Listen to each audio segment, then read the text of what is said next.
a Philadelphia-based artist engaged in a variety of creative disciplines, including sculpture, performance, digital media, and drawing. He is co-founder of the artist collective Traction Company and of RAIR, Recycled Artists in Residence, where we are right now, an arts organization operating on site at Revolution Recovery, a recycling company in Northeast Philadelphia. Dufala is best known for his ongoing collaborative work with his brother Stephen. Together they are known as the Dufala Brothers. The duo's work has been featured in solo exhibitions at the West Collection, Delaware Center for Contemporary Arts, Space 1026, Fleisher Ollman and Fleisher Art Memorial, as well as in group exhibitions at the Philadelphia Museum of Art, at the Pennsylvania Academy of the Fine Arts, the galleries at Moore College of Art and Design, and others. In 2009, the Dufala Brothers were awarded the West Grand Prize, an international jury prize, in its inaugural year. In 2015, RAIR received Pew Center for Arts and Heritage support to present Live at the Dump, an interactive site-specific program that utilized a series of films, performances, and discussions to increase public awareness of the waste stream and the role of art in shaping social and environmental consciousness. Thanks, Billy, for taking us to RAIR. Hey, yeah. And just to kind of, since that last project that you mentioned was the Pew, then again in 2018, we received another Pew grant that funded a project called Digging Deeper, where we invited social scientists, anthropologists, and archaeologists to our site to conduct mini field research residencies. There's this whole burgeoning field in the social sciences called discard studies. It's really fascinating. I can, be less than anecdotal later on the tour.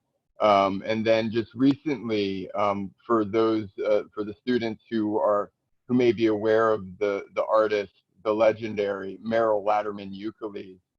She was the artist in residence at the New York Department of Sanitation for over 30 years. She's going to be our visiting artist in residence, although COVID has gotten in the way, but we just got a grant back in October to bring her to RAIR, whether virtually or physically, to be our ambassador to the Superfund Site next door, which is a term that maybe all your students are not familiar with, but I'll tell you a lot more when we get to that point. So thank you for having me, Greg, and thanks for the introduction. And this is weird too, because it's like all I see is you and a little me. I'm gonna trust that there's students on the other end of this, but I lost your. If you audio. go to the upper right corner, yeah, there should be a little like grid thing, and if you click that on gallery view, you can see everybody. Okay, I'm gonna just trust that they're there. I'm a little bit of a Luddite, so I'm not gonna worry about it. I got it going. So I guess I'm gonna start with welcome to the RAIR office. I spend so much of my life in this office, and I'm just gonna do a quick little pan. Got some tchotchkes on the shelves. Right now, we are inside of Revolution Recovery, which is a for-profit construction and demolition and manufacturing waste recycling facility. I should say, I'm going to point over there in that seat. Usually, there's another PAFA alumni, the wonderful and amazingly talented Lucia Tomei, who is RAIR's director of special projects. She is not at work today because we have not been at work for 7 weeks. So. But if she was here, she'd be like, hi. So I'm going to give you guys a tour of this facility. I'm going to tell you a lot about the actual recycling center and the world that we kind of work with as an arts organization. I'm going to give you a little bit of anecdotal, information about myself and my brother and my practice and how I arrived here. But then we'll get into the actual residency program a little bit later in the tour. If anybody, when I get out there, I have a headset on that it's loud. So if anybody wants to ask me a question, absolutely don't hesitate to just be like, yo, just yell and stop me in my tracks, and I'd be happy to point out any details, or if there's something that you see that you want to know about or go closer to, just let me know. So a little backstory on all this. I'm a sculptor, and my brother's, we both went to PAFA. Stephen was in the printmaking department, and I was in the sculpture department. Part of my practice from early on was jumping into dumpsters and using the city as a materials resource. I didn't have a lot of money, and I would say that my interest in waste in general was economically driven, very quickly becoming a source of inspiration because of the history or the, you know, the stories behind materials and where I would find them and who would connect me with them. I became friends with a lot of scrappers, a lot of salvage people, waste workers, people who would just, you know, they know that world because that's their business. They're not artists, but I became friends with them, and they acted as my constituency when I would be looking for certain things. So Greg had mentioned that I co-founded Traction Company, and you might be familiar with the artist Jordan Griska, who has the plane in the Lenfest Plaza. Jordan was working on this project where he was trying to source skyscraper glass, and architectural glass is really, really expensive. But I kind of pride myself in like a materials guy. I can find this stuff. So I reached out to some friends of mine, and a friend of mine was like, "Oh, you should go up to Revolution Recovery. They're getting all the trash from the Comcast building." This is 2009, mind you. This is when the first Comcast tower was being built. So we drive up here, and we come right through the gate and go into the yard. And for me is mind blowing, because I spent years trying to gain access to transfer stations and scrap yards. And usually you get like a blue collar scrapyard worker being like, "Oh, you're an artist? Out of here, bro." Like, or if you call them, you're like, "Hey, I'm an artist. I'm looking for scrap metal." They're like, "Yeah, we don't deal with artists here." Click. You know, so that's kind of the world that I was used to in response. We drive right into the yard, and the foreman puts about $25,000 worth of architectural glass in our truck, and it's like, give me $200. And my mind is melting, and I'm like, yeah, who's the owner here? And I see this young guy, not young, but he's like 5 or 6 years older than me. The owner walks up. I'm like, "Yo, how old are you?" And he's like, "What the hell is that supposed to mean?" I was like, "Do you have a business card? Can I bring my students here? Can I come back?" And he's just like, "Whoa, whoa, whoa, whoa, whoa, whoa. No, here's my card." So what I did was when I got home, I emailed him, and I sent him links. If any of you that are on this tour are from the Bay Area, or maybe you already know, you may have heard of this program called Recology. It's an artist in residency program based in a transfer station in San Francisco. Been around for about 30 years. And when I was a student at PAFA, I heard about it, and I was so enamored with it. But you have to be within 60 miles of the Bay Area to apply to the program. So I sent a link to the owner. The owner's name is Avi Golan, and I sent a link to Recology. I sent a link to a Vic Muniz article. Vic Muniz is the artist who did that documentary. Damn, what the hell was the name of that documentary, Greg? Wasteland. It's him working in the world's largest landfill outside of Sao Paulo. If you don't know Vic Muniz's work, you should check him out. He's pretty cool. Then a link to Meryl Euclid's work, like just basically like not highbrow art, something that somebody without an arts background could appreciate and get. And Avi got it, and he immediately replied and was, excited about where I was coming from as an artist. And I learned that informally they had been sourcing old growth lumber to furniture maker friends of theirs, and that there was this sympathy for the arts already built into who they are. So I kind of took that and kept in touch. And meanwhile, my colleague Fern, who I co-founded this program with, she was getting her master's degree in sustainable design at Philadelphia University. And mind you, this is all back in 2009. The owners of Revolution Recovery used to lecture at sustainable design programs in the region about their business model. And I'll tell you more about their business model, but let's just say there's tons of environmental repercussions and incentives behind diverting material from landfill and recycling this material. I'll give you all the stats when we get outside. But anyway, they gave a lecture, and Fern had worked with, my colleague Fern had worked with an artist who did the Recology program, and she was in her thesis year, so she was just like, oh, maybe I should pitch my thesis as starting an artist resource at these guys' recycling center. So when she pitched it to Avi, he was like, oh, I know this crazy guy, Billy. You should probably talk to him. You got our blessing. So when I met Fern, we immediately started working. We started scheming. We started figuring things out. She wrote a successful creative economy workforce grant in 2009. It was Obama's stimulus package that was going out to the arts and culture sector. We built out our first studio, and we piloted the program for, about 3 or 4 years. I used to make a living off of playing rock and roll, and I would make all my money on tour. So when I was in Philly, I could just hang out here day in, day out. And it really did it took years to really become friends with the foreman, the operations crew, to understand how to safely navigate and choreograph a way to utilize the active site as a resource for creative endeavor. So that's a little bit to chew on. I feel like I'm just going to keep freaking blabbing. So maybe what I should do is I should pause, and I'm going to motivate outside. But before I do that, is there any questions? Has anybody got any questions?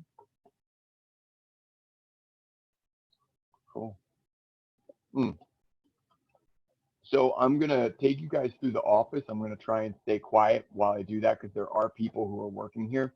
I'll say that Revolution Recovery is an essential business. They've never closed down, even though they've had to lay a lot of people off.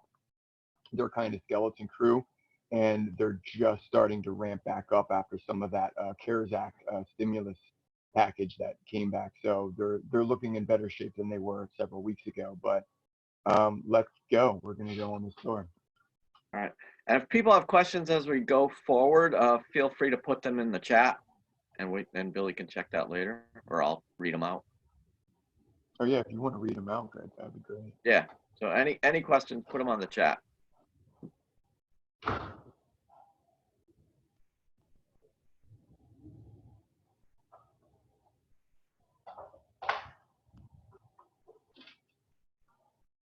Hope that you guys are noticing that that's a pretty fancy office for a dump.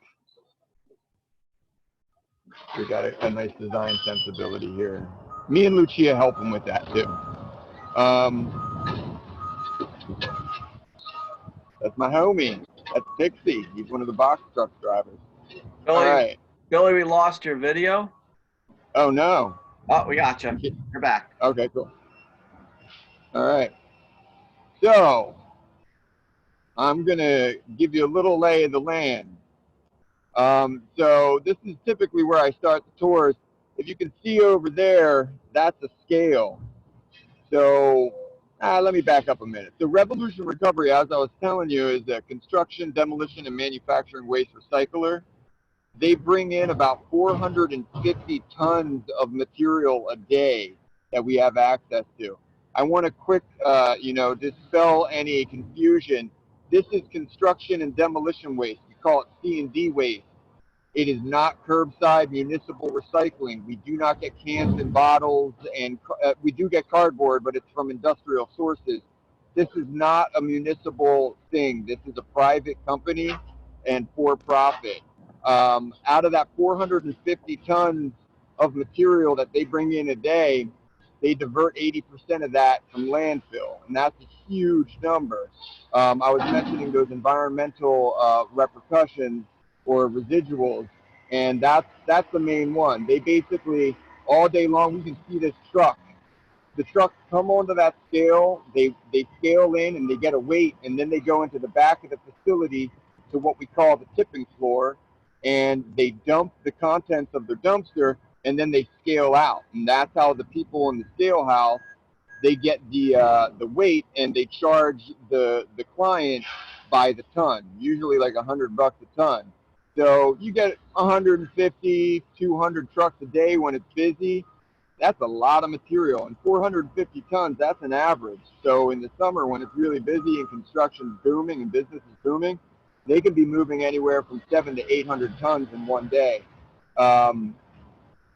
So I guess I'm just going to start walking. I gave you a little bit of a backup story in the office. We're going to do some sightseeing.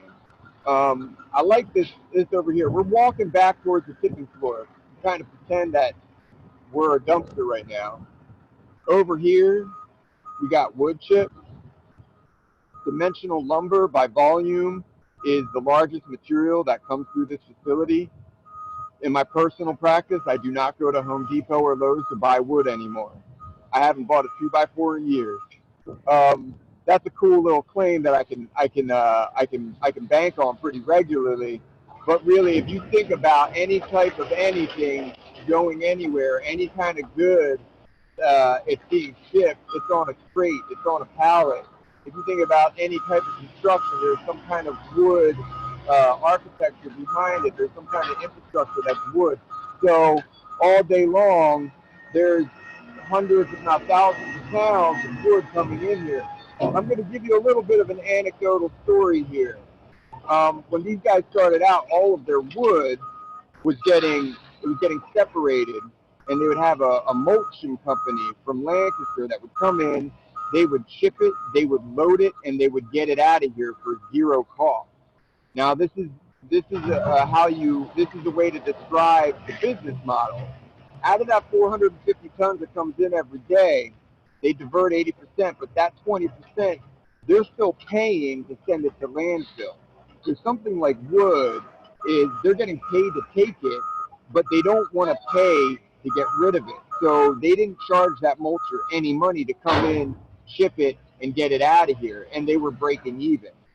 So here's another fun, weird, technical one. In 2015, there was this thing called the crash of the commodities market. Y'all might be familiar with the recession a couple years prior to that. This was not as much popular knowledge, but basically the commodities market is similar to the stock market, where these goods that are being recycled, you find markets for them, and then it's the job of the recycling center to find who's paying the most for what materials and then be selling them to them. It's the global economy now, so it's much more complicated than it was back in the day. But in 2014, 2015, it was a very complicated mixture of the cost of oil, gas, China's economy slowing down, multiple global factors coming in and destroying the value of a lot of recycled materials and just regular materials in general. So to give you a little bit of a barometer reading, the price of copper in 2014 was $4.50. Exactly a year later, it was 92 cents a pound.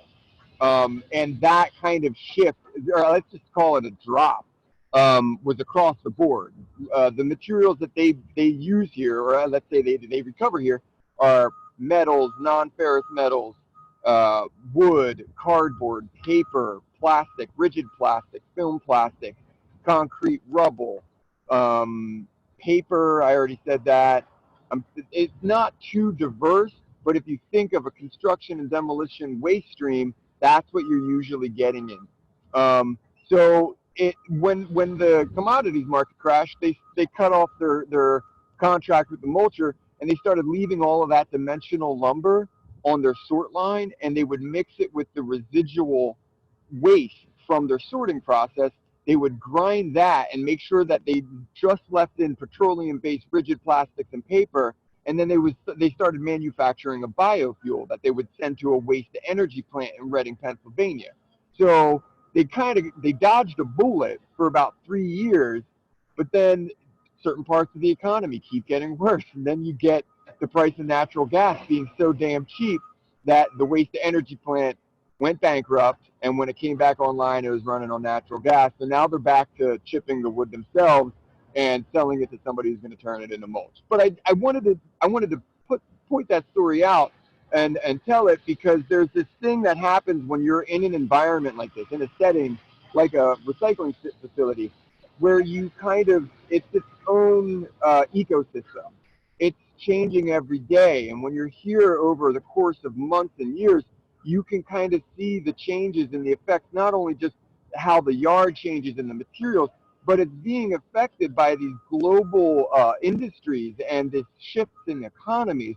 It's really, really complicated, but when you start identifying small bits of it and you can kind of track it, it's super duper fascinating. I should just say, like, hands down, this place can be really, really inspiring, like kid in a candy store type stuff. I'll do more of that when we get back. But it can also be incredibly harrowing and, like, soul crushing and depressing. It's a little ebb and a flow, a balance of, like, how do you find the potential in this as an opportunity and seek out the things that are going to work for you, or even help influence and inspire the building of a concept or a project. So that's my anecdotal story, more industry lingo. I can, hold on a second. You guys still there? Yep. Okay, cool. So yeah, that's all the wood. Over here, we got steel. That pile gets to be about 25 feet tall every day, and then they just fill up a container that actually goes next door. The biggest metal recycler in the region is their neighbor, so they don't have to spend a lot of money on diesel fuel to get that somewhere. Things like that. The amount of gas that it takes to, like, move all these things everywhere, that's factored into prices. It's an interesting thing for some people. Some people are like, some of your students are already like, ignoring. Anyway, so this is the tipping yard. I'm going to give you a nice view. That's my homie Luthin with that big pole in the end of the front end loader, pushing that trash. The tipping floor is where the magic happens, both for the recycling center and for the art program. This is where things get sorted. Basically, that pile right there, that's recoverable material. And that pile over there, that's landfill. Now, I was mentioning that this, you know, it's not municipal waste. It's all construction demolition material. And that's coming from mostly manufacturing and construction, big, like, if you think of all the new construction and all the housing, all the gentrifying neighborhoods, all that waste is coming here. And it makes up, it's predominantly, it's the majority of the waste.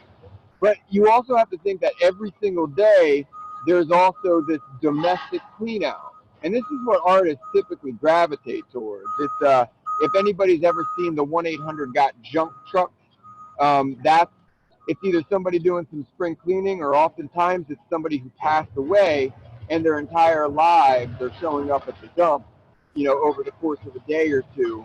And that can be anything from an entire life collection to, like, a garage, or like grandpa's basement and all your, you know, old mayonnaise jars full of nuts and bolts and stuff. It's really interesting. We had an artist who, on her very first day, found postcards that were correspondence between a husband and a wife, and the husband was based in Pearl Harbor before and after the attack on Pearl Harbor.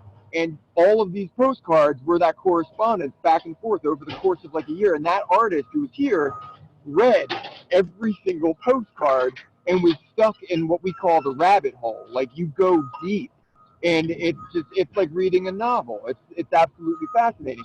And the longer you hang out here, the more information you become familiar with to be able to kind of piece together people's lives. You can see, you know, is this person coming from like an affluent background? Is this person coming from Section 8 housing?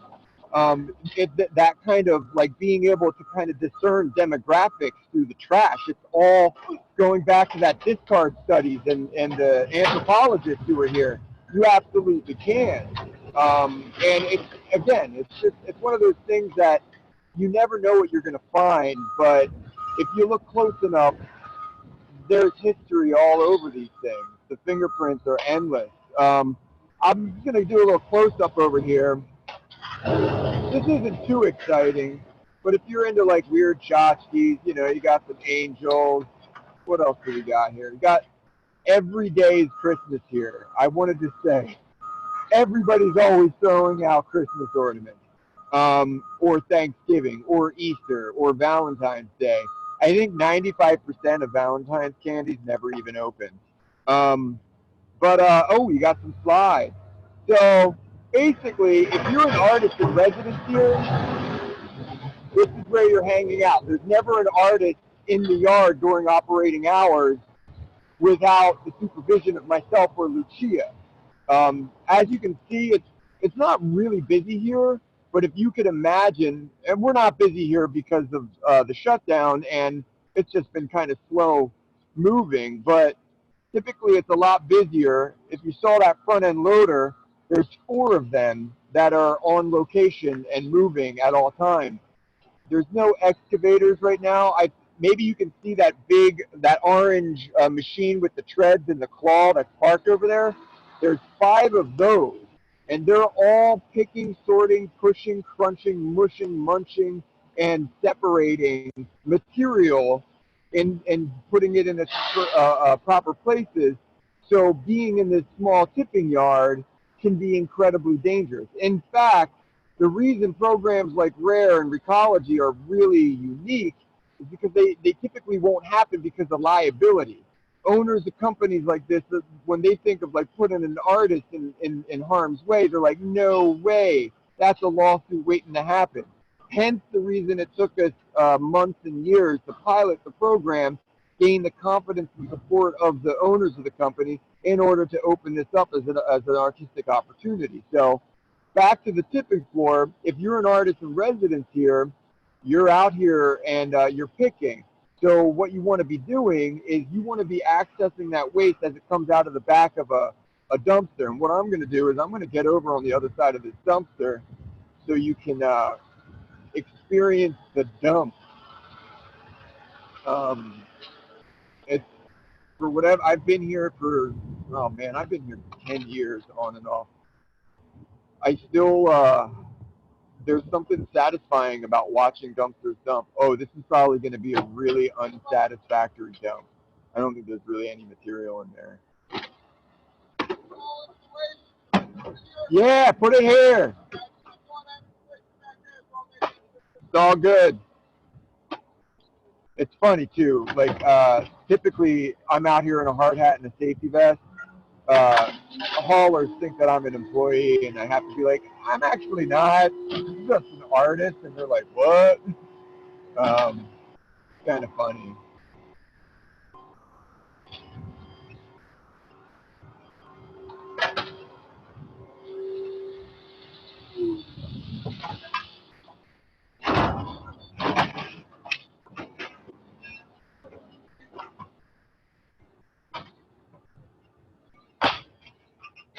All right, so I hope that was a good shot. So just imagine that times like anywhere between 150 and 200 times a day, and a variety that will leave you kind of dizzy in terms of materials. So basically, if that was all like books and keepsakes and tchotchkes and stuff, an artist would be diving into that and pulling it. And what I do is I kind of keep my safety eyes out and make sure there's not a front-end loader who's going to be pushing that pile in the landfill as an artist is picking in it. And we'll fill up, there's always boxes and bins, and we'll throw material into the bins and we'll put them over there on the ledge, or we'll throw them over there onto the dock. That's kind of how it goes. It's kind of like fishing, and you're waiting around until you find the things that you want to work on, and we'll aggregate all the materials all day long, and then at lunch and at the end of the day, we'll grab a forklift and we'll bring it back to the studio. And there's 2 different tracks of residency. Basically, the first one is called standard residence, and what I just described is what you do when you get here. You get your safety orientation, and then you pick. And once you get all those materials to the studio, it's a self-guided residency, and then you're making. We basically facilitate the material. When you're out here, like I was describing, it can be a mix of emotions, so I'll also serve as your spirit guide. And we just keep you safe. And then an artist is working in the studio from anywhere to 4 to 6 weeks. There's this other track of residency we call the Biggie Shorty, and it's a little bit different. You still pick and you still use the materials and you use that resource, but it's a big project in a short period of time, hence the goofy name. And it's more geared towards working towards the document. So that could be, it could be a performance, it could be a video, it could be any number of things that you are documenting with video or photography. But the idea is that you're using the facility at large as a means for creating and exploring potentially experimental work. It offers a lot of latitude in the creative process. All of this culminates in documents, and then whatever the project was, it's not required, but it can all go back into the waste stream. And basically, for me and my practice, and we'll get into this a little bit more, me and my brother have done a lot of installation, a lot of big sculpture, and thankfully I know how to drive and operate box trucks and forklifts and all those things, and I know how to source pallet racking and find warehouse space. That's not the easiest thing to do, and quite literally the logistics weigh down the creative process. So for me, early on, developing this mode and working that alleviates your shipping, crating, storing, moving, all the really daunting and annoying and not fun parts of making bigger installation projects, cut it out of the equation, get it out of there, and just let it all go back in and focus more exclusively on the work. So what the Biggie Shorty does is really offers a lot of room outside of what typically is relegated to a studio practice, and creates much larger opportunities if you wanted to go there. So not a lot of people apply for the Biggie Shorty. I'm always really excited. We get at least a dozen a year, but it's mostly people are wanting those materials to go back into the studio to make work that then they can take with them. So that's kind of the run of the show. That's the Biggie Shorty, the standard residency. That's kind of what we do here. I'm going to really quick do this jumping back in. So I think I properly described landfill, and that's recovery. What I want to do is I'm going to segue, because it's not a straight and arrow. I'm just going to run really quick. Back stepping a little bit. How are we looking on time, Greg? It's about 12:40, and we go to 1. So you got about 20 minutes? Yeah. Oh, shit. You know what? Hey, I'll just say this. This is the sort line. So all that material, there's a conveyor belt up there. There's about 18 dudes when this thing is fully running, and they're hand sorting by hand the individual pieces of material. You can see all these bays fill up with all the material, and then that front end loader will take all of that aluminum, put it in that big baler, and then they poop out these bales like that. I'm going to do a quick little cut through. Pardon me. Oh boy. Oh boy. Safety first. Whoa. Jeez. All right. So this is the back end, and that sort line that you saw getting fed by this guy, and that's all that recoverable material going on this incline belt and going inside to get hand sorted. So I'm picking up the pace here. I talk a lot, so I'm sorry I left all the boring industry stats and stuff for you. This is the Superfund Site. This is kind of an amazing go from a kind of post-apocalyptic landscape to what is a giant field. I'm gonna make this one brief. So as you can kind of already, deduce, a lot of the work that we do is inherently environmentally and sustainably themed. The artwork that comes out of here does not necessarily have to show up in the form of a proposal that is environmentally or sustainably themed. We bring in artists and evaluate them and jury them based on merit and how this project is unique to the site and the artist's practice. So the Superfund Site is interesting. For those of you who don't know what a Superfund Site is, it's a parcel of land that's experienced environmental disaster and under the overview of the Environmental Protection Agency, federal government, it has been basically carted off, and a plan for raising money to do environmental remediation is put in place. This site has been remediated. It costs hundreds of millions of dollars. That's 11 acres right there, and it goes right up to the Delaware River. And the reason it's a Superfund site is because there was an oil slick that was leaching into a major waterway. Government was like, that's no good. This was a scrap yard for 4 decades, spanning from like the 50s through to the 80s. And they recycled big transformers and big pieces of industry, and all those chemicals and pollutants and PCBs were being dumped right into the ground, contaminating the soil and leaching into the water. So, you guys still there? Okay. I'm running back to the studio just because I figure we're running out of time. As I high step it and run out of breath, you got any students? You got any questions, Greg?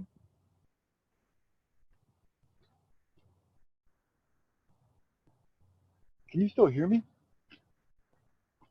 Yes, we hear you. Oh, yeah, okay, we hear you. So we don't have any questions yet. We have some comments. Let's see. Dory says, so surreal, where lives go when people are done with them. Yeah. Yeah. When you got families who might not be in the region, or people who are just like, I can't deal with this mess, get it out of here. It's a market. It's convenient. It's kind of the story of trash. People don't want to deal with it, and they kind of deny the fact that it exists, and they want to erase it from their memory. So it goes away. It's why globally we're at such a crisis state, because I should also say, you go to Whole Foods, the fellas. Sorry, I'm cutting through the break room. You go to Whole Foods and they have the little bins, and you absolutely should be sorting all of those things, and you should be doing more than that. There's this weird fatigue that happens culturally where if you're a good Samaritan, or you recycle your plastic and your to-go containers, then you did your good deed for the day. And then it kind of is off your mind. This is all backed up by years of research and statistics and all this stuff. But the real problem is the industrial sector.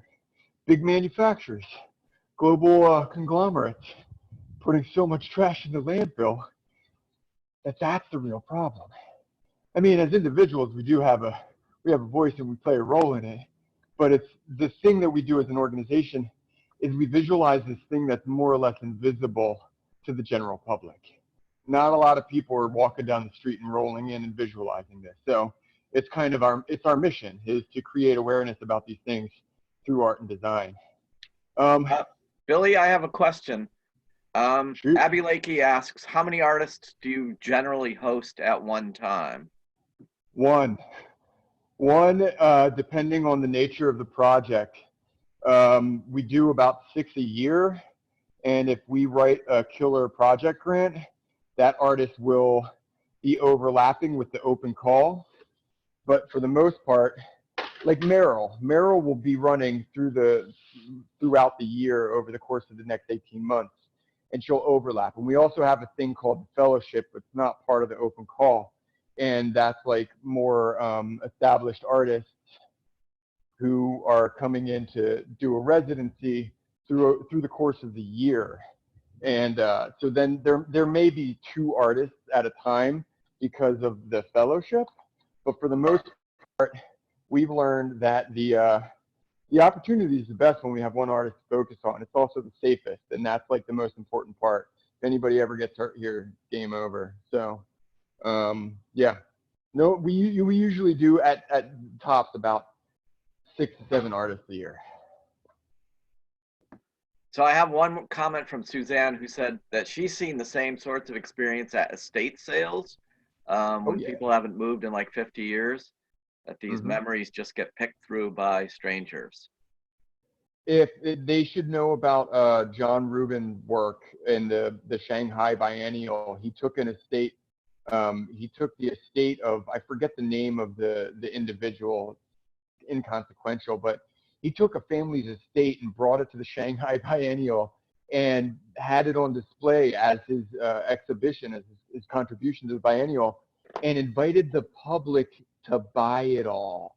And it's like, when you watch his presentation on it, it's so fascinating. He's dipping into a lot of the same issues and interesting concepts behind the things that are flowing through this place every day. I had the pleasure of walking the site with him a couple months ago. He's a fascinating artist, and he went to PAFA. Yo, what's up? Anyway, so yeah, if you don't know John Rubin, he's awesome, and he's based in Pittsburgh. He works at Carnegie Mellon, fabulous artist, works with a lot of really cool people, and he was in that Carnegie Mellon show with the artist Lenka Clayton. And if you don't know Lenka Clayton, you should totally be checking out Lenka Clayton. She's rad. I have a question from Neil. Yeah. What are some of your favorite materials to work with? You know, I really enjoy HVAC. I mean, and in terms of materials, I should probably do a little bit of a read on how this is also my own practice and a nonprofit, which I've yet to really nail down in a succinct way. And I say this probably annoys my colleagues more than anybody else, including myself. My practice brought me here. And I think at the very beginning, part of my practice is creating opportunity for others. I think that, you know, somebody who found a place like this and keeps it all to themselves is, you know, that's not the way that I envision living my life. I want to be able to do things that are generative and give back and make a difference, but also create opportunity that's shared. A sense of community is huge to me. So I really my favorite materials then were like HVAC, conduit, insulation. Like me and my brother play with materials and kind of obscure, pervert, twist, tweak, you know, elongate, or just make really, you know, grotesque iterations of these infrastructures or things that you're relating to in context of how you see them, and we take them out and manipulate that to, you know, make our punch or something. But it became very, very attractive to me, the way that this place operates as its own ecosystem and its own community, and all of the workers and the relationships that I've built up with the workers. So for me, when I'm out on that tipping floor, there's also a part of me that's being like, oh yeah, that's my studio.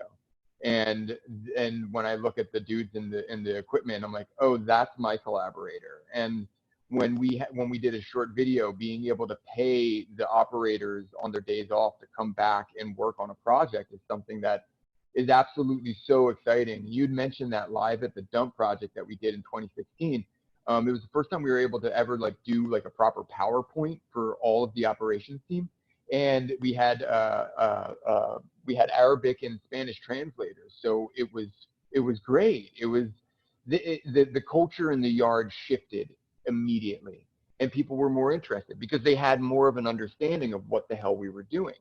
And that relationship was able to blossom.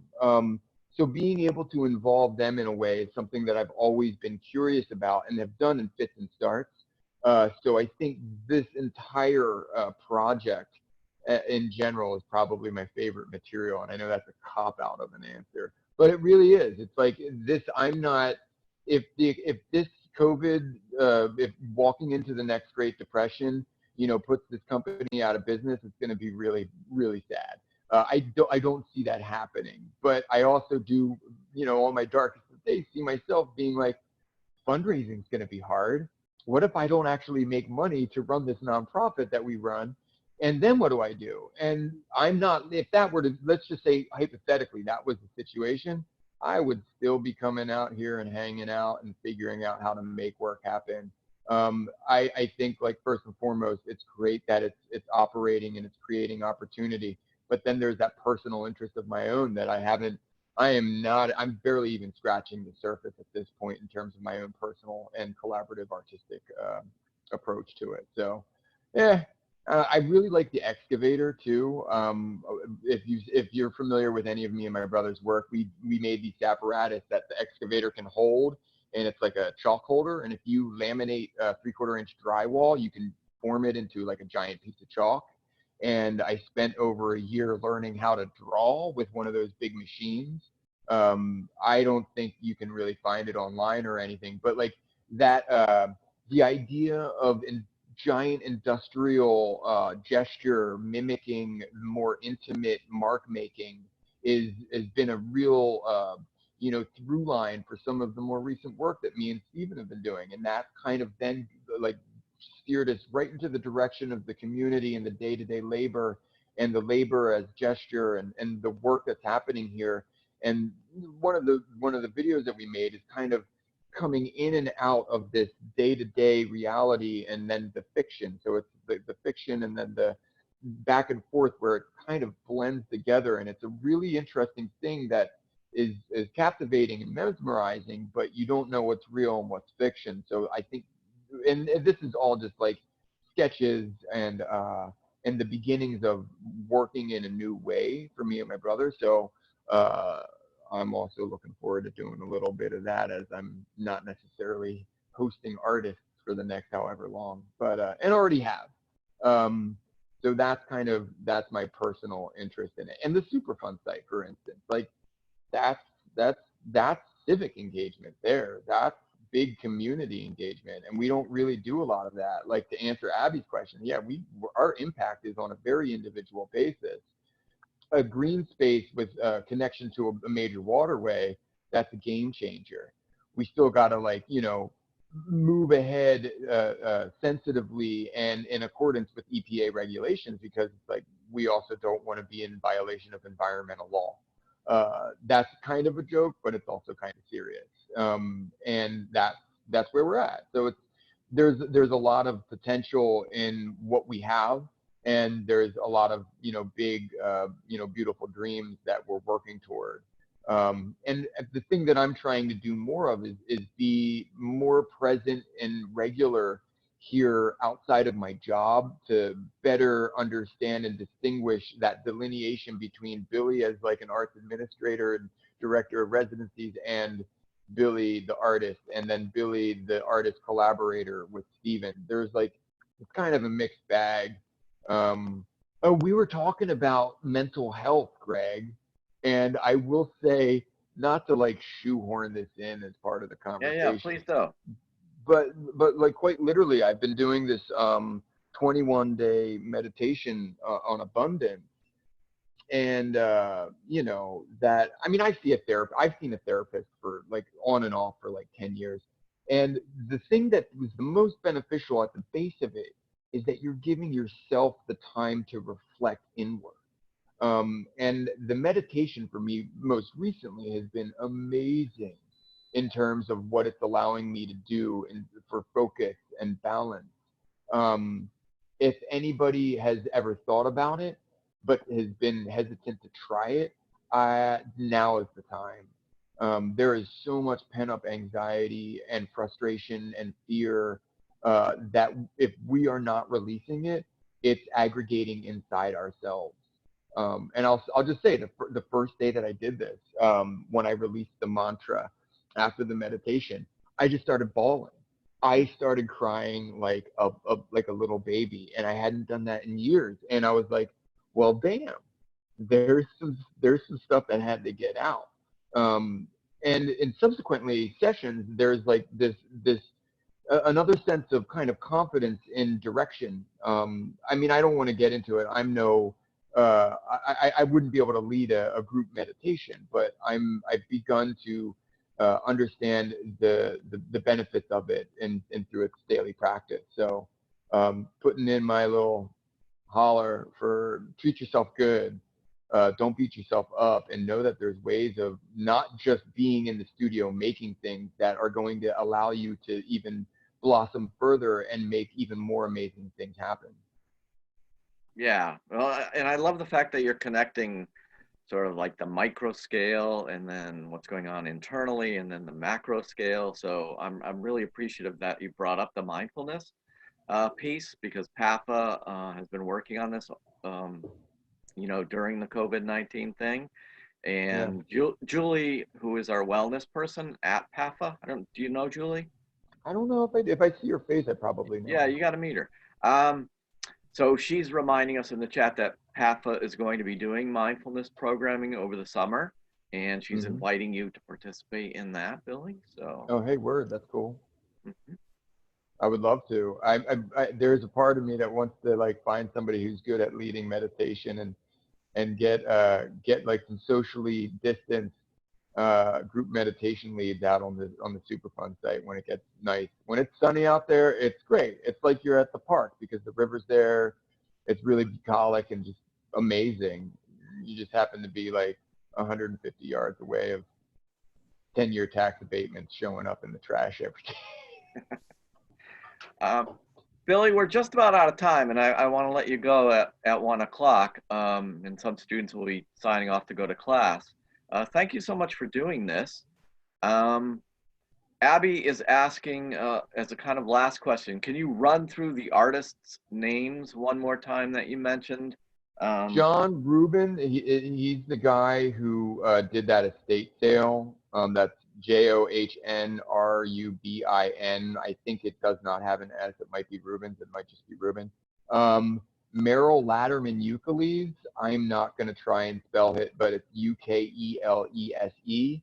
New York Department of Sanitation, artist in residence, 30 years. Who else did I mention? Vic Muniz.